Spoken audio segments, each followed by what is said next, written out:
نبوت. کون سا ایک مسلمان ہے جو اپنے دل میں رسول اللہ علیہ وسلم کے لیے محبت کا جذبہ نہیں رکھتا؟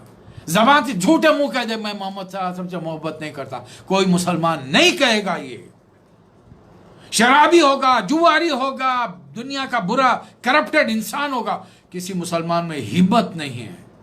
ہو سکتا ہے مسلمان خدا کا انکار کر دے، کمیونسٹ بن جائے، لیکن اس میں بھی یہ ہمت نہیں ہوگی کہ رسول اللہ صلی اللہ علیہ وسلم کی محبت اس کے دل میں نہیں ہے بول کر اس کا اقرار کرے. وہ نہیں کرے گا. تو پھر اس محبت کا تقاضا کیا ہے کہ میں اپنے نبی کے جیسا بن جاؤں جس کا اللہ نے حکم دیا ہے. لَقَدْ كَانَ لَكُمْ فِي رَسُولِ اللَّهِ أُسْوَةٌ حَسَنَةٌ لِمَنْ كَانَ يَرْجُو اللَّهَ وَالْيَوْمَ الْآخِرَ وَذَكَرَ اللَّهَ كَثِيرًا.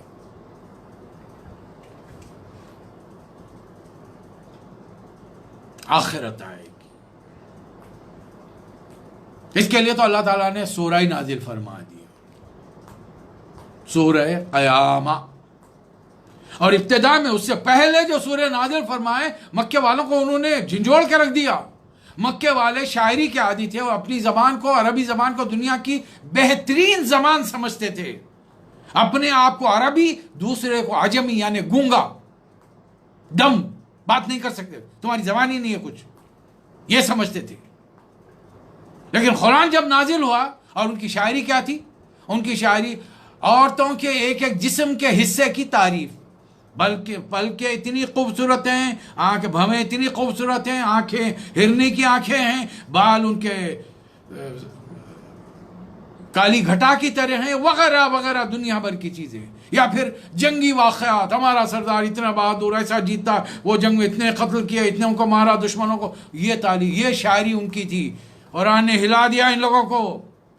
اذا زلزلت الارض زلزالها واخرجت الارض اثقالها وقال الانسان ما لها يومئذ تحدث اخبارها. یہ زمین جھنجھوڑ ڈالی جائے گی. یہ تجربے تو آپ اور میں دیکھ چکے ہیں. ہندوستان کے رہنے والوں نے 26 جنوری کو، آج سے چند سال پہلے، پورے ہندوستان کے درمیان میں جو صوبہ تھا اس صوبے کو ملیا میٹ کر کے رکھ دیا تھا. کیا بربادی آئی تھی. پھر 2006 کے قریب میں نارتھ پاکستان کے اندر زلزلہ آیا تھا. اس سے بہت پہلے 20-25 سال پہلے ایران میں زلزلہ آیا تھا، ٹرکی میں زلزلہ آیا تھا. اللہ یہ جھٹکے دے کر انسانوں کو بیدار کر رہا ہے. جس دنیا میں تم دل لگائے ہو، مکان پہ مکان بنا کر، گھر پہ گھر بنا کر، بلڈنگ پہ بلڈنگ ٹھوک کر تم سمجھ رہے ہو کہ تمہیں یہاں رہنا ہے. نہیں. کہاں ہیں تمہارے ابا؟ کہاں ہیں تمہارے ابا کے ابا؟ کہاں ہیں؟ چلے گئے. تم بھی جانے والے ہو. اس گھر میں ہمیشہ نہیں رہنا ہے. جس گھر میں رہنا ہے وہاں لائٹ نہیں ہوگی، کپڑے نہیں ہوں گے، وہاں پر میز کرسی نہیں ہوگی، کھانے پینے کا بندوبست نہیں ہوگا، قبر کی تاریکی ہوگی، کیڑے مکوڑے ہوں گے. اعمال اچھے ہوں گے، جنت کی کھڑکیاں کھلیں گی. اعمال برے ہوں گے، دوزخ کی کھڑکیاں کھلیں گی. آخرت. اور دنیا کا حال کیا ہوگا؟ وجمع الشمس والقمر. اور انشاءاللہ یہ منظر دیکھنے کے لیے آپ اور میں نہیں رہیں گے. ہر آدمی اپنے ایک مسلمان بھائی کو یہ پیغام پہنچا دے، قیامت تک تم نہیں رہو گے بھائی. اس سے پہلے اللہ تم کو اٹھا لے گا. کیوں؟ تمہارے دل میں قیامت کا کمزوری سے عقیدہ تو ہے، قیامت ہوگی. یہ کائنات کی بساط اللہ تعالیٰ لپیٹ کے رکھ دے گا، سب ختم ہو جائے گا. اللہ کے تمام بڑے بڑے فرشتوں کو اللہ تعالیٰ موت دے گا، اور موت دے کر اللہ اس وقت فرمائے گا کل من علیہا فان ویبقی وجہ ربک ذو الجلال والاکرام. کل شیء ہالک الا وجہ. ہر چیز کو فنا ہونا ہے سوائے تمہارے رب کے ذات کی. رب کی ذات ہمیشہ رہتی، وہ تھی، وہ ہے، وہ ہمیشہ رہے گی. بتائیے، قیامت ہوگی، اور پھر قیامت کے دن تمہارے ایک ایک عمل کا حساب ہوگا. فَمَن يَعْمَلْ مِثْقَالَ ذَرَّةٍ خَيْرًا يَرَهُ وَمَن يَعْمَلْ مِثْقَالَ ذَرَّةٍ شَرًّا يَرَهُ. نیکیاں اگر اچھی ہیں جنت میں جاؤ گے، فَمَّا مَنْ ثَقُلَتْ مَوَازِينُهُ فَهُوَ فِي عِيشَةٍ رَاضِيَةٍ وَأَمَّا مَنْ خَفَّتْ مَوَازِينُهُ فَأُمُّهُ هَاوِيَةٌ۔ اعمال نیکیوں کے کم، گناہوں کے زیادہ ہوں گے، اپنی امی جان دوزخ کے پاس جاؤ گے، اور اگر نیکیاں زیادہ لے کر آؤ گے میں جنت میں تمہیں جگہ دوں گا۔ آخرت کو نہیں مانو گے، بہت برائیاں تمہیں ہوں گی۔ پہلے تو دنیا میں ریس کرتے رہو گے، جتنا ہے سب کھینچ کے میں جمع کر لوں اپنے گھر والوں کے لیے۔ یقین مانیے ایسے کروڑ پتی جو بن جاتے ہیں نا، 2 روٹی سے زیادہ نہیں کھاتے۔ عمان میں جب پہلی مرتبہ میں آیا تو یہاں پر واپس جاتے جاتے نماز پڑھ کر بازو بیکری تھی، اندر گیا، میں نے وہ یہاں کی روٹی کو خبز کہتے ہیں، 100 پیسے میں ایک خبز جس میں 3-4 روٹیاں ہوتی ہیں وہ لیا۔ باہر نکلا، سامنے ایک شاندار مرسیڈیز کھڑی ہوئی ہے۔ یہ 1984-5 کی بات ہے، 1984-5 اس زمانے کی بات۔ اس زمانے میں عمان میں بڑی کم مرسیڈیز تھی، BMW بہت کم تھی، گنتی کی چھوٹی چھوٹی گاڑیاں بہت چلتی تھی۔ گاڑی برانڈ نیو تھی، ذری دیر کے لیے تو ابھی گلف سے انڈیا سے آئے ہیں۔ یہ گاڑیاں حیدرآباد شہر میں کہاں سے دیکھنے کو ملیں گی، وہ بھی اتنی برانڈ نیو۔ کبھی کبھار کوئی بڑی گاڑی دیکھ لی تو شادی بیاہ کے موقع پر بڑے آدمی کی شادی ہوئی، امپالا جیسی بڑی گاڑی کھڑی، ذری دیر کے لیے دیکھتے ہوئے میں دنگ کھڑے رکھا، کیا شاندار گاڑی ہے۔ اتنی دیر میں وہ گاڑی کا مالک اتر کے آیا۔ میں ایک چیز دیکھ کر حیران رہ گیا کہ اس کے ہاتھ میں بھی وہی 100 پیسے کی روٹی کی تھیلی ہے جو میرے ہاتھ میں تھی۔ احساس ہوا کہ وہ بھی مرسیڈیز میں بیٹھنے والا بھی روٹی کھا رہا ہے اور پیدل چلنے والا بھی روٹی کھا رہا ہے۔ انہیں کوئی ہیرے جواہرات نہیں کھا رہا ہے، کوئی سونے چاندی کو پیس کر نہیں کھا رہا، وہ بھی کھا رہا ہے تو وہی 100 پیسے کی خبز کھا رہا ہے۔ یہ دنیا ہمیشہ، یہ دنیا آخرت کا، الدنیا مزرعۃ الآخرہ، رسول اللہ صلی اللہ علیہ وسلم کا ارشاد، یہ دنیا آخرت کی کھیتی ہے، جو بو گے وہی کاٹو گے۔ آج میرے اطراف میں ایسے ایسے لوگ ہیں جنہوں نے غریبوں کا دل دکھایا ہے۔ میں بار بار میں اپنے لوگوں کو تقریروں میں ٹوکتے رہتا ہوں، ایک ہے حقوق اللہ اور دوسرا ہے حقوق العباد۔ حقوق اللہ نمازوں، روزوں، زکوٰۃ، حج میں اگر کوتاہی ہو تو شاید معاف کر دے اللہ تعالیٰ، لیکن یاد رکھیے آپ، اللہ تعالیٰ کسی بندے کے حق کو اگر میں نے ناحق مارا ہے، اللہ مجھے معاف نہیں کرے گا، اور قیامت میں مجھ سے کہے گا تو نے اسے یہ وقت یہ نقصان پہنچایا تھا، اس کو ادا کر، اور اس وقت ہر انسان خالی ہاتھ ہوگا۔ اللہ کا حکم ہوگا اس کے نقصان کو پورا کرنے کے لیے اس کی نیکیوں میں سے لے کر اس کے کھاتے میں ڈال دو۔ بتائیے، اب اس کو رسول صلی اللہ علیہ وسلم کی حدیث کی مثال میں سمجھیے۔ صحابہ اکرام سے پوچھ رہے ہیں، جانتے ہو مفلس کون ہے؟ صحابہ اکرام نے عرض کیا، اللہ رسول بہتر جانتے ہیں۔ میری امت کا مفلس وہ ہے جس نے بہت نمازیں پڑھی ہوں گی، روزے رکھے ہوں گے، حج کیے ہوں گے، عمرے کیے ہوں گے، زکاتیں صدقہ و خیرات کی ہوگی، لیکن قیامت میں جب آئے گا ایک ایک کو نقصان پہنچا، کسی کو زبان سے، کسی کو مال سے، کسی کو اپنے عہدے کے ذریعے کہیں نہ کہیں نقصان پہنچا کے آیا ہوگا، اور اس کی ساری نیکیاں بانٹ دی جائیں گی، پھر بھی لوگوں کا مطالبہ کم نہیں ہوگا، لوگوں کے گناہ اس کے کھاتے میں ڈال دیے جائیں گے۔ یہ ہوگا میری امت کا مفلس۔ لیکن بے شمار لوگ دن رات یہ باتیں سننے کے باوجود اپنے عادات نہیں چھوڑتے، اپنی حرکتوں سے باز نہیں آتے، اپنے لوگوں کو، اپنے مسلمان بھائیوں کو، دیکھیے نقصان کے معاملے میں حقوق العباد میں مسلم غیر مسلم کا کوئی تصور نہیں۔ اگر میری ذات سے کسی غیر مسلم کو تکلیف پہنچتی ہے، اللہ تعالیٰ قیامت کے دن مجھے اس کی سزا دے گا۔ یہ بہت اچھی طریقے سے ہم لوگوں کو جان لینا چاہیے۔ اور یہ دن رات زمین پہ ہم پھر رہے ہیں، یہ زمین میری اور آپ کی ویڈیوگرافی تیاری کر رہی ہے، یہ ہوا میری اور آپ کی آڈیوگرافی تیار کر کے رکھ رہی ہے، اور قیامت میں خود بات کرے گی۔ رسول اللہ صلی اللہ علیہ وسلم نے اپنے امتیوں کو، اپنے صحابہ کو سمجھایا، اس زمین سے ڈر کے رہو، کل قیامت کے دن یہ اپنے اوپر گزرے ہوئے تمام واقعات، پروردگار یہ بندہ تیرا فلاں وقت رات کے اندھیرے میں یہ کام کر رہا تھا، نیک ہو یا برا، وہ تمام چیزیں بیان کریں گے۔ ہمارے جسم کے اعضاء بیان کریں گے، آنکھیں کیا کیا اچھا دیکھا کیا برا دیکھا، ہمارے کان کیا اچھا سنا کیا برا سنا، ان ہاتھوں سے کیا اچھی چیزوں کا ہاتھ لگایا کیا برا ہے۔ ایک ایک چیز جسم کا ایک ایک عضو ہمارے خلاف گواہی دے گا یا ہمارے حق میں گواہی دے گا۔ قیامت کو نہ ماننے سے انسان انتہائی، وہ یمنعون الماعون، استعمال کی چیزیں دینے سے بھی روکتا ہے۔ میں کسی کو نہیں دوں گا، البتہ دوسروں کا لینے کے لیے شیر، اپنے تعلقات دکھا کر، اپنا عہدہ دکھا کر، اپنا زور دکھا کر مجھے دو، میں تمہیں نہیں دوں گا، تم کو نہیں دوں گا۔ کیا زندگی ہے انسان کی، خود غرضی کی انتہا کی حدوں پر انسان پہنچ جاتا ہے۔ اپنی چھوٹی سی ضرورت کے لیے کسی کو کتنی تکلیف ہوتی ہے وہ برداشت نہیں کرتا۔ حالانکہ مسلمان کی شان یہ ہے کہ اپنے بھائی کو تکلیف میں دیکھے تو اسے کہے کہ بھائی تو آرام کر، میں یہ کام کر لوں گا، میں یہ کام کروں گا تیری وجہ سے، کوئی مجھے نہیں۔ ارے ہمارے نبی نے کام کیا ہے یار،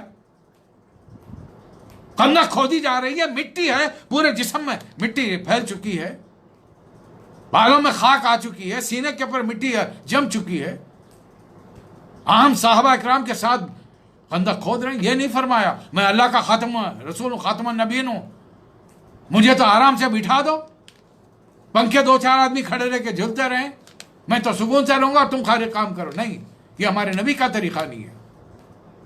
خود تکلیف اٹھاؤ، اپنے ماتحتوں سے تم کام لے رہے ہو، اپنے ذمہ داروں سے چھوٹوں سے کام لے رہے ہو، ہاتھ بٹاؤ ان کا، اور جب کام کر لے تو کم از کم اگر یہ کچھ دے نہیں سکتے، اتنے دل بخیل اور تنگ ہو چکا ہے، دے نہیں سکتے، مسکرا کر شکریہ ادا کرو۔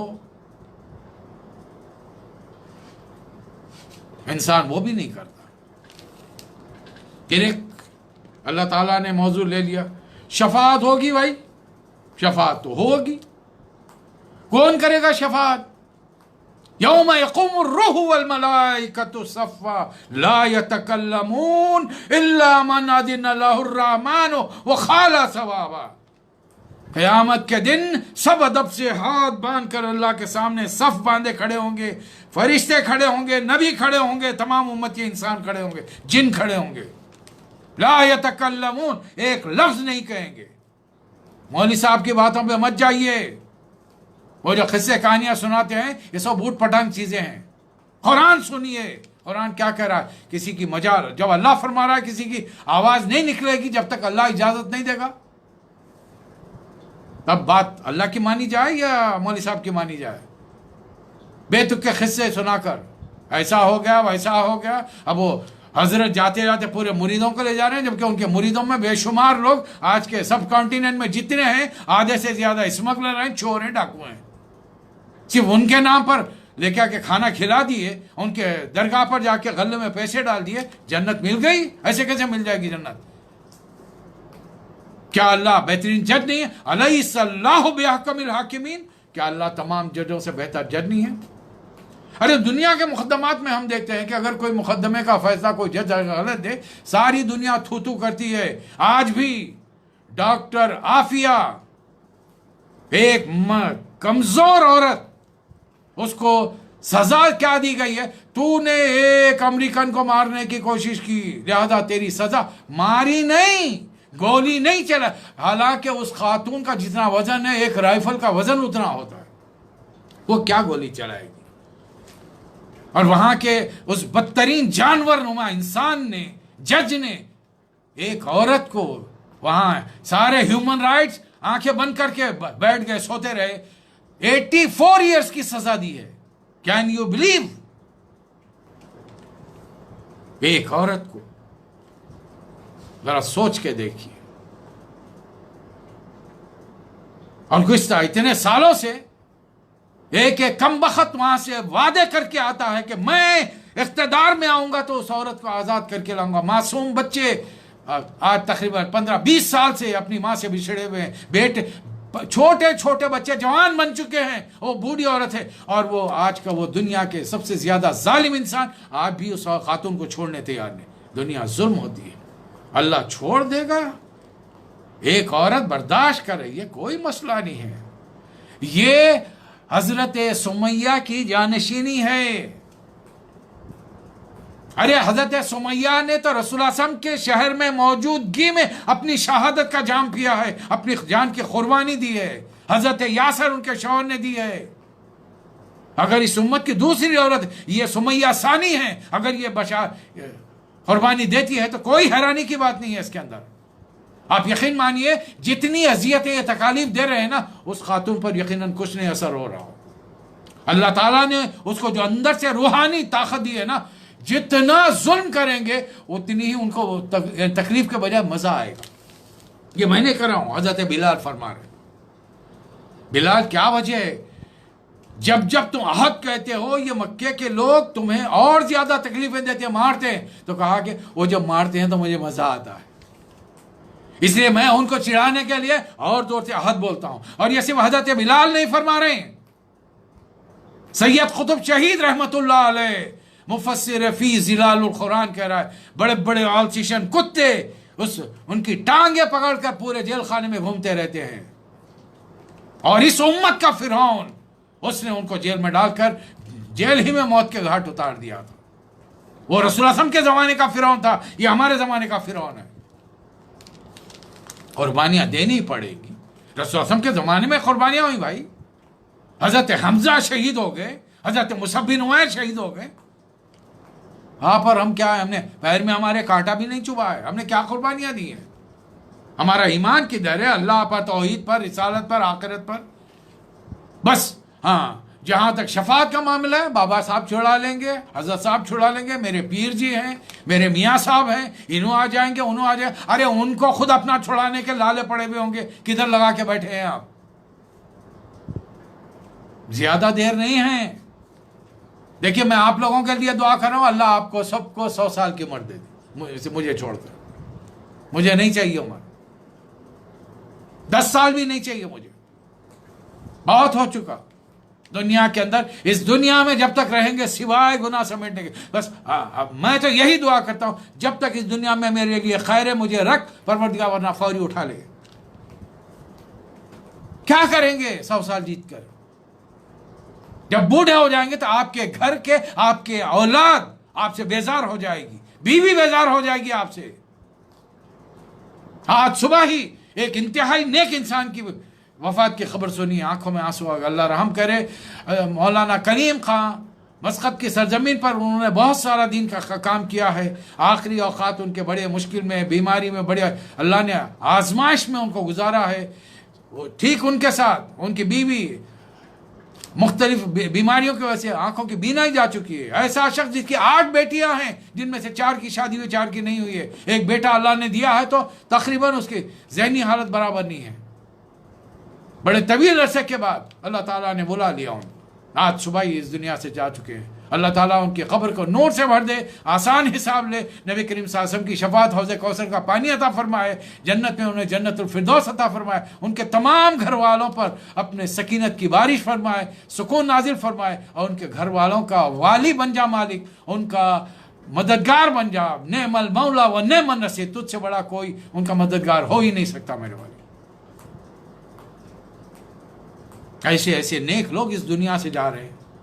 ہم کب تک رہیں گے؟ جانا ہے، پھر جا کر اللہ کو کیا جواب دیں گے؟ بس یہ چھڑا لیں گے، وہ چھڑا لیں گے، کوئی نہیں بچانے کے لیے آئے گا. ہر کسی کو نفسی نفسی. وقت نہیں ہے. سیرت قرآن سنیے، میں آپ کو بتاؤں گا بخاری شریف کی حدیث جس میں گناہگار حضرت آدم علیہ السلام سے لے کر حضرت نوح، ابراہیم، موسیٰ، عیسیٰ، بڑے بڑے جید پیغمبروں علیہ السلام کے پاس جائیں گے. لیکن ہر کوئی کہے گا آج اللہ جتنا غضبناک ہے اس سے پہلے کبھی نہیں تھا، میں کچھ نہیں کر سکتا، میں سفارش تمہاری نہیں کر سکتا. رسول اللہ صلی اللہ علیہ وسلم شفاعت فرمائیں گے. لیکن رسول اللہ صلی اللہ علیہ وسلم کے لیے میں نے اور آپ نے بحیثیت مسلمان کے کیا کیا ہے؟ آپ کے دین کو غیر مسلموں تک پہنچایا. بر صغیر کے ہر مسلمان کی یہ ذمہ داری ہے. ہمارے دو طرف دو مسلمان ملک ہیں، یہاں پر 5% غیر مسلم رہتے ہیں. اگر ان کا کردار مسلمانوں کا 95% اچھا ہوتا، وہ 5% بھی اسلام کی جھولی میں آ جاتے. ادھر 15 20 25% ہوں گے، ان کا کردار اچھا ہوتا. یہاں پر تو یہ اتنے مسقط میں تو عمان میں اتنے بدنام ہیں، یہ تو چوری چھپے آتے ہیں. ان کے حالات ہیں جو بھی ہے ان کے ساتھ معاملہ، لیکن برائی کے معاملے میں یہ سر فہرست ہو گئے ہیں. پھر ہم ہیں دونوں کے درمیان ہیں، ہم کیا کر رہے ہیں؟ ہم کو ہمارے جیسے اعمال ہیں، اللہ تعالیٰ نے ہمارے لیڈروں کو بھی ویسے ہی بنایا ہے. کما تکونون کذالک یعمر علیکم. ہمارا یہ حال ہو کے رہ گیا. کیسے ہم آخرت میں کیسے نجات ملے گی؟ مجھے اور آپ کو کیسے نجات ملے گی؟ نجات کام نہیں. آج بھی ہم صرف یہ سمجھ لیں مجھے فیشن کرنا ہے، مجھے اعلیٰ تعلیم حاصل کرنی ہے، اچھا کھانا، اچھا پہنا. اچھے سے منع نہیں کر رہے، اچھا کھائیے، کمائیے، پہنیے، گھر میں رہیے، ٹھیک اسی وقت دین کی خدمت کیجیے. اعلیٰ تعلیم کا مطلب قطعی یہ نہیں ہے کہ آپ دین کو بھول کے بیٹھ جائیں، صرف رمضان آ گیا تو بھوکے پیاسے رہیں. اسلام کے تمام احکامات پر آپ کو عمل کرنا چاہیے. اللہ رسول نے جو حکم دیے ہیں، عورتوں کو، مردوں کو، بچوں کو، بوڑھوں کو، ایک ایک فرد کو اس پر عمل کرنا چاہیے. اور یہ چیز بتانی چاہیے اپنے ہم وطنوں کو. نہیں بتائیں گے تو پھر وہ لوگ ہم کو کمزور پا کر گھر واپسی کا راستہ بتائیں گے، لے جائیں گے. پھر نہ دنیا کے رہیں گے ہم، نہ آخرت کے رہیں گے. اب آخری موضوع، آخری پارے کا آخری موضوع، کائنات کی تسخیر. کھولو آنکھیں، کھولو اطراف میں دنیا دیکھو. یہ تمام چیزیں ہم نے تمہارے لیے بنائی ہیں. الم نجعل الارض مہادا. یہ زمین سپاٹ نہیں ہے ایک میدان کی طرح سارے ایک ہی جگہ پر رہتے ہیں، نہیں، ایک گلوب کو دائرے کی شکل میں ہے. کسی جگہ سطح سمندر اتنا اونچا ہے کہ زمین بہت نیچے ہے، پانی گرتا نہیں، بستی ڈوبتی نہیں. کسی جگہ سطح زمین اتنی اونچی ہے، سمندر نیچے ہے. اور یہ زمین گردش کر رہی ہے، 24 گھنٹے گردش میں ہے. سوچ کے دیکھیے کیا ہو رہا ہے، کس طریقے سے اللہ تعالیٰ اس کائنات کی ایک ایک چیز کو یونیورس میں، اسپیس میں، فضا میں تیرا رہا ہے. دے آر سوئمنگ کل فی فلک یسبحون. یہ تمام چیزیں کائنات میں گھوم رہی پھر رہی، کہیں ٹک کر نہیں بیٹھی ہیں. ہمارا رب وہ ہے جس نے کن کہہ کر یہ پوری عظیم الشان کائنات بنائی. تو پھر ان تمام چیزوں کے بارے میں اللہ فرما رہا ہے والجبال اوتادا. یہ زمین تمہیں لے کر کبھی کی ایک کونے سے دوسرے کونے میں ڈالتی، زمین پہ زندگی ہو ہی نہیں پاتی. ہم نے اس زمین کو ایک ماڈریٹ سپیڈ میں چلنے کے لیے پہاڑ ٹھوکے ہیں، کھیلے گاڑے یہاں پر، اور ہر چیز کے جوڑے بنائے ہیں. تمہارے بھی جوڑے، خلقناکم ازواجا. رات نیند کے لیے بنائی، دن کام معاش کے لیے. وجعلنا النہار معاشا. اور تمہارے اوپر بنائنا فوقہم سبعا شدادا. 7 آسمان نہیں دیکھے، سائنس کو نہیں معلوم. سائنس کو تو میں چیلنج کر رہا ہوں آپ کے سامنے، ابھی تک دس ڈیٹ، آج کی تاریخ میں، اور آج تاریخ 23 میں 2020، سائنس کو یہ پتہ نہیں چلا کہ زمین سے پہلے آسمان کا ڈسٹینس کتنا ہے. تو اس کو یہ پتا کیسے چلے گا کہ اس کے اوپر ایک آسمان ہے، اس پر 6 آسمان اور ہیں، اس کے اوپر اللہ کا عرش ہے. 3 بڑی قومیں یہ بات مانتی ہیں، یہودی مانتے ہیں، عیسائی مانتے ہیں، مسلمان مانتے ہیں. دنیا کی آبادی کا 60% انسان یہ جانتا ہے اس کائنات کا ایک خالق ہے، مالک ہے. البتہ کچھ نے اپنے عقیدے بگاڑ لیے. ہم نے آسمان سے پانی نازل فرمایا ہے، اس سے تمہارے لیے میوے، پھل، پھلاری، اناج، غلے، ترکاریاں، دال، ایک ایک چیز تمہارے. یہ زبان کے لوتھڑے میں 9000 کھانے ہیں، جس میں ہر کھانے میں ایک مزہ ہے، ٹیسٹ ہے. میٹھے سے میٹھا، کھارے سے کھارا، کڑوے سے کڑوا، کھٹے سے کھٹا. اس سے بڑھ کر کیا چاہیے آپ؟ کبھی غور کرو. اور ایک زمانے میں ایک صاحب ڈاکٹر ہوتے تھے, حکیم طبیب کہلاتے تھے, سارے کام وہی کرتے تھے, سارے ہر قسم کا علاج وہی کرتے تھے. آج نہیں ہے. باہر اگر لکھا ہوا ہے سرجن, آپ جا کے کہیں صاحب میں پڑوس میں رہتا ہوں, آپ کا پڑوسی ہوں, I am getting heart attack, انہیں بولے گا I am very sorry, extremely sorry, I am not a cardiac doctor, please just go to cardiac, I am a surgeon, I can operate you, میں تمہارے زخموں کو درست کر سکتا ہوں, ہڈیوں کو بٹھا سکتا ہوں, دل کا علاج نہیں کر سکتا. دل کے ڈاکٹر کے پاس جائیے, میں تمہاری آنکھ کا علاج نہیں کر سکتا, آئی ایم ناٹ این آپٹھالمولوجسٹ, میں یہ کام نہیں کر سکتا, آئی ایم ناٹ اے گائنیکولوجسٹ. ہر ایک کا ایک فیکلٹی بن چکی ہے دنیا کے اندر, اور یہ محمد صلی اللہ علیہ وسلم کے لائے ہوئے علم کی وجہ سے دنیا نے ترقی نہیں کی. دنیا والوں کو بتائیے آپ کو, they have not progress, they stolen things from us, then they got the progress. ہمارے پاس سے چیزیں چرا کر, اس میں البتہ انہوں نے اس ایک بات کا ماننا پڑے گا, انہوں نے یہ علم حاصل کرنے کے بعد وہ خاموش نہیں بیٹھے, انہوں نے مسلسل جد و جہد کی, ایکسپیریمنٹس کیے اور کامیابی حاصل کی. اللہ تعالیٰ نے ان کو دنیا کے اندر وہ پہنچا دیا. یہ چیزیں بار بار ہیں. اللہ تعالیٰ ہر جگہ ہم سے فرما رہا ہے کہ یہ تمام کائنات کے اندر ہوتے رہیں گے, پھر جنت و دوزخ کے معاملات ہوتے رہیں گے, قیامت ہوتی رہے گی. قیامت آئے گی تو حساب کتاب دینا پڑے گا ایک ایک چیز کا.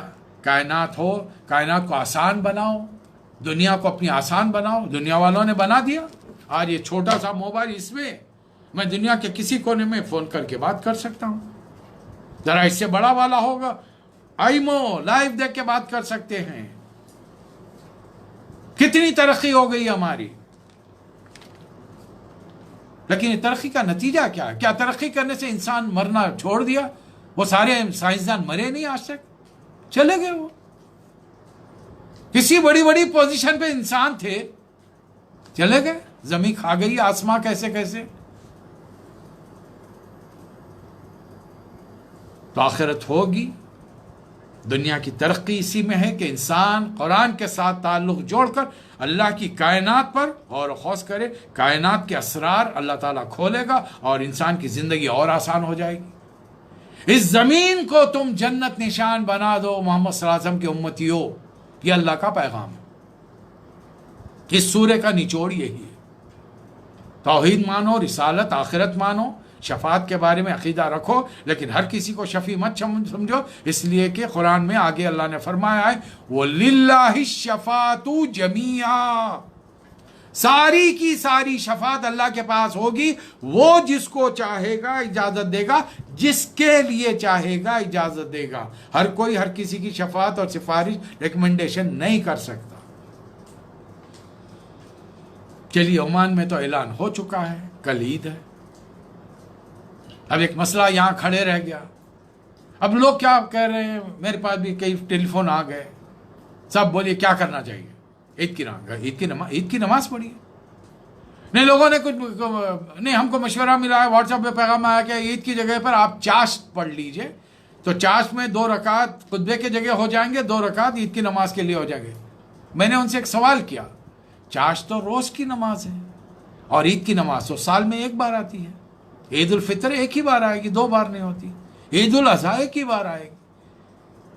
چلیے, میں آپ کے سامنے کس نے کیا کہا مجھے بحث نہیں ہے. میں رسول اللہ صلی اللہ علیہ وسلم کا ایک پیغام آپ کے سامنے رکھ رہا ہوں. نبی صلی اللہ علیہ وسلم مدینہ منورہ تشریف لے گئے.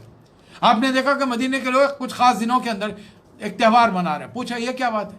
کہا کہ یہ دنوں کو ہم نے مخصوص کر رکھا ہے, اس میں ہم کچھ کھانے پینے کا بندوبست کرتے ہیں, ناچ گانے کا, تہوار ہے, خوشی کا موقع, اوکیزن سیلیبریٹ کرتے. رسول اللہ علیہ وسلم نے تمام مسلمانوں سے مخاطب ہو کر فرمایا, ان دنوں کی جگہ پر اللہ تعالیٰ نے تمہارے لیے 2 بہترین دن نازل فرمائے ہیں, عید الفطر, عید الاضحیٰ. تو عید الفطر, عید الاضحیٰ, چاشت کی نماز اشراق کی نماز کے برابر ہو جائیں گے؟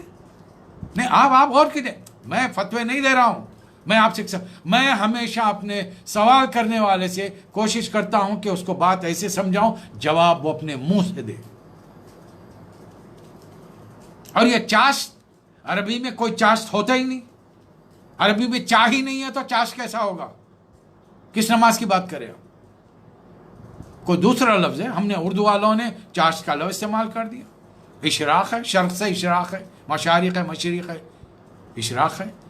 یہ سورج نکلنے کے ذریعے دیر کے بعد میں اور اس کے 1.5-2 گھنٹے کے بعد میں جو پڑھی جائے گی وہ الگ نماز ہے. اور اردو والوں نے چاش رکھا جو عربی سے میل ہی نہیں کھاتا. تو یہ نماز عید کی نماز کے برابر کیسے ہوگی؟ اور کس وجہ سے خطبہ چھوڑا جا رہا ہے؟ دنیا والے چاہتے ہیں کہ ہم مسجدیں چھوڑ کر بیٹھ گئے، ہم مسجدیں چھوڑ کر بیٹھ گئے، بٹھا دیا گیا ہم کو.